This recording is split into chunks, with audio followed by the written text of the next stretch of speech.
నమస్తే, welcome to Leo. మనతో ఉన్నారు పొలిటికల్ అనలిస్ట్ శ్రీలీల గారు. నమస్తే అండి. నమస్తే మేడం, వైసీపీకి సంబంధించి భవిష్యత్ ఏం కాబోతుంది? వాస్తవానికి 2019 కన్నా ముందు కావచ్చు, అదేవిధంగా రాజశేఖర రెడ్డి గారు చనిపోయిన తర్వాత కూడా ఖచ్చితంగా ఆయన ఒక వేరే పార్టీ పెట్టడం, పార్టీ తనకి ఒక సీట్లు కూడా ఒక 67 సీట్లు అట్లా రావడం, ఇవన్నీ కూడా చూస్తూ వస్తున్నాం.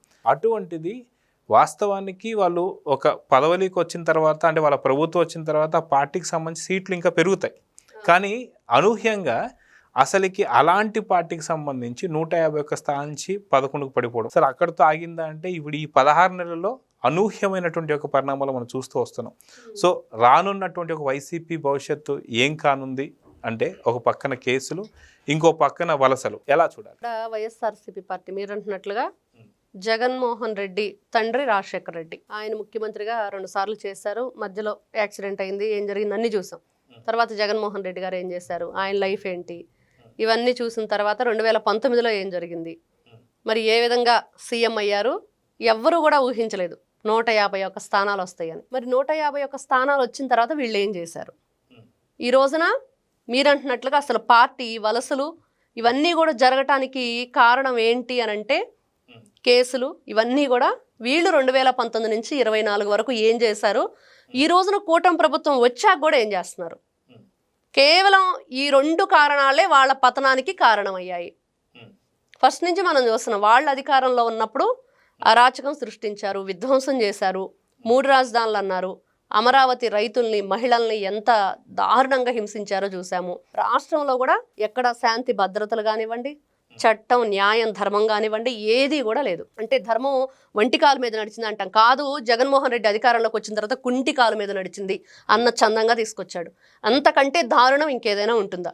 చెప్పేవన్నీ కూడా శ్రీరంగ నీతులు, చేసేవి ఇంకేమో పనులన్న జగన్మోహన్ రెడ్డిదే పదే పదే మనం ఆడైలాగే తలుచుకోవాల్సిన పరిస్థితి ఇప్పటికి కూడా కొనసాగిస్తున్నారు. విష ప్రచారాలతోటి, వాళ్ళు చల్లే బురదతోటి ఎంతసేపటికి వాళ్ళ పనంతా కూడా లేనివి ఉన్నవి అన్నీ కూడా రకరకాలుగా అభూత కల్పనలు చేయటం, అబద్ధాలు చెప్పటం, ప్రజల్ని నమ్మించే ప్రయత్నం చేస్తూ ఎవరు తీసుకున్న గోతిలో వాళ్లే పడతారన్న చందంగా 151 నుంచి 11కు పడిపోయారు. అయితే మీరన్నట్టుగా ఫేక్ ఫ్యాక్టరీలు పెట్టి అబద్ధాలు ఏవైతున్నాయో వాటిని ప్రచారం చేస్తూ తీసుకెళ్తున్న సంగతి అందరికీ తెలిసిందే. ఇదే విషయాన్ని గురించి వైఎస్ సునీత గారు కూడా, అన్న ప్రతి ఒక్క అబద్ధాన్ని ఎన్నిసార్లు చెప్పినా సరే కొద్దిసార్లు మాత్రం నమ్ముతారు, తర్వాత విరక్తి వస్తుందని చెప్పేసి అంది.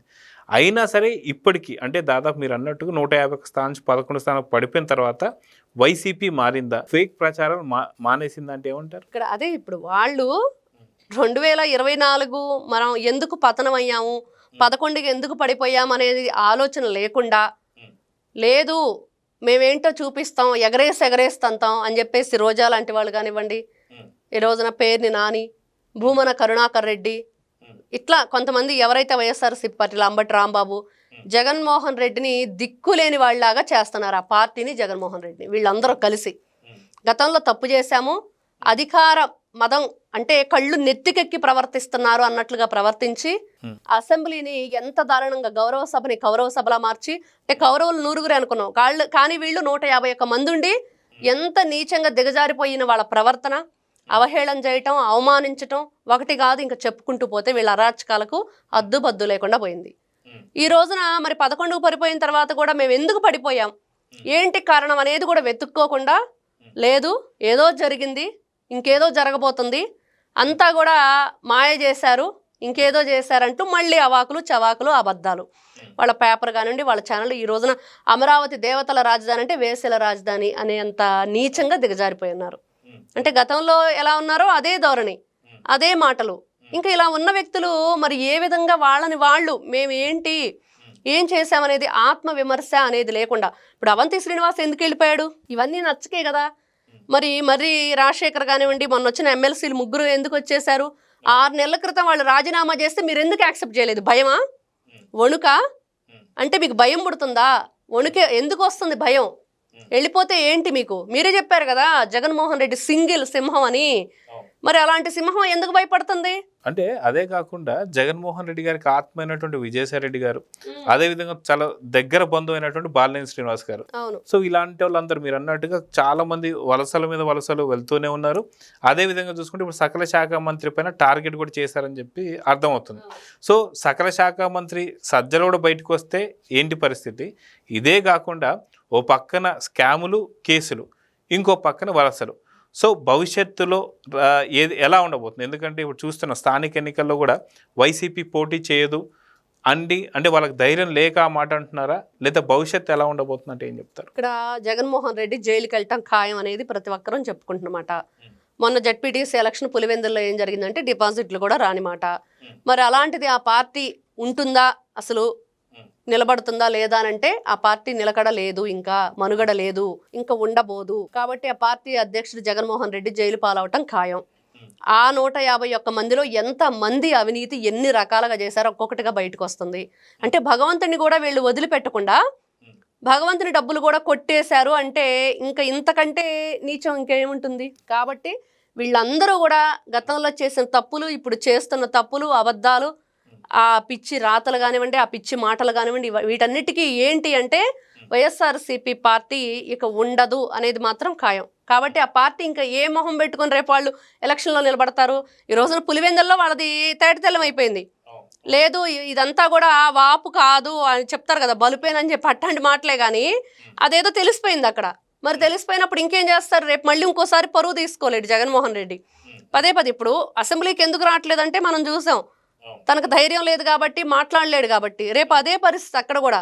అంటే కేంద్ర బలగాలను పెడితేనే మేము ఎలక్షన్కి నిలబడతామంటే అది జరగని పని కాబట్టి అట్లాంటివి చేస్తాడు. అంతా కూడా వింత కోరికలు అనమాట. జరగని దాన్ని అక్కడ క్వశ్చన్ చేసి అది ఎప్పటికీ జరగందే కాబట్టి నా గొంతెమ్మ కోరిక నెరవేరలేదని చెప్పి నేను చేయట్లేదా పని చెప్పుకునే ప్రయత్నమే జగన్మోహన్ రెడ్డి చేస్తున్నాడు. అంతా కూడా వితండవాదం, ఒక సైకో ప్రవర్తన. అది మనం ఎప్పుడు చెప్పుకునే మాట. జగన్మోహన్ రెడ్డి సైకో అనేది ఆంధ్ర రాష్ట్ర ప్రజలు ఇచ్చిన బిరుదు. మరి గతంలో ఎన్నో బిరుదులు ఉన్నాయి ఆయనకి, బోసుడీకే అని ఇంకా రకరకాలుగా. కాబట్టి జగన్మోహన్ రెడ్డి గారు ఎన్ని రకాల ప్రయత్నాలు చేసి ఎన్ని రకాలుగా చేసినా ఆయన ఏంటి అనేది తెలిసిన తర్వాత ఈ రోజున పార్టీ ఉండదు అనేది మాత్రం ఖాయం. వలసలన్నీ ఎటు వాళ్ళు ఎక్కడ ఏ విధంగా వాళ్ళు ఏ గూటికి చేరాలో ఆ గూటికి చేరతారు. మనం చూస్తే మరి రాజశేఖర్ మళ్ళీ మా గూటికి మేము వచ్చాం, మంచి పరిపాలన ఇక్కడ జరుగుతుంది, ప్రజలందరూ కూడా క్షేమంగా ఉన్నారని చెప్తున్నారు. మరి ఈ రోజున వాళ్ళ ద్వారా ఎంతమందికి ఆ మెసేజ్ వెళ్తుందో చూస్తున్నాం. మరి పార్టీ వర్గాల్లో కూడా వాళ్ళు కూడా చర్చించుకుంటారు కదా ఏం జరుగుతుందనేది. మరి రేపు ఎమ్మెల్యేలు కూడా ఎటువైపు చూస్తున్నారో కూడా అందరికి తెలుస్తూ ఉంది. తలో దిక్కు వెళ్లే పరిస్థితి. కాబట్టి దిక్కులేని జగన్మోహన్ రెడ్డిగా తయారు చేయబోతున్న మరి ఆ పార్టీ వాళ్లే అనేది మాత్రం ఇక్కడ అర్థమవుతుంది. సో 2029కి పార్టీ ఏం కాబోతుందంటే ఏం చెప్తారు? పార్టీ ఉండదు. ఇంకా జగన్మోహన్ రెడ్డి జైలుకి వెళ్తే పార్టీ ఇంకెవరు నడిపిస్తారు? మళ్ళీ మొన్న పాపం గొడ్డలి గుర్తు అడిగిన ఆ శివకుమార్ గారు లాంటి వాళ్ళే మళ్ళీ తీసుకోవాలి. అంటే భారతిరెడ్డి గారు కూడా ఇప్పుడు ఛాన్స్ తీసుకునే అవకాశం ఉందని చెప్పి వార్తలు వస్తున్నాయి. సో నిజంగా భారతిరెడ్డి గారు సక్సెస్ అయ్యే అవకాశం ఉందంటారు? జగన్మోహన్ రెడ్డి గారు అసలు ఒప్పుకోడండి. ఈ రోజున జస్ట్ ఆవిడ ఏదో మాట్లాడింది అన్నది వారికి ఓకే కానీ ఎవరి మీదో నమ్మకం లేకపోవటం వల్ల ఇంటి మనుషులు అయితే కాస్త మంచిగా పనిచేస్తారనే ఆలోచన ఏమో కానీ తల్లిని ఒప్పుకోలేదు, చెల్లిని ఒప్పుకోలేని వాడు భార్యని ఒప్పుకుంటారా? మహిళల పట్ల ఆయనకి ఏం గౌరవం ఉంది? మహిళ ఉంటే తను అంటే ఇప్పుడు జగన్మోహన్ రెడ్డి చేతగాని వాడు కాబట్టి భార్య వచ్చి ఇక్కడ చేస్తుందని చెప్పి మళ్ళీ అదో పేరా? పాపం జగన్మోహన్ రెడ్డి ప్రశాంతంగా ఎవరు ఉండనివ్వరు. కాబట్టి ఇన్ని రకాలుగా పడుతూ మళ్ళీ ఈ రోజున అట్లా ఇట్లా అని చెప్పేసి చవటను ఏదో రకరకాలు మాట్లాడతారు. పాపం ఆ మాటలన్నీ ఎక్కడ పడతాడండి ఆయన?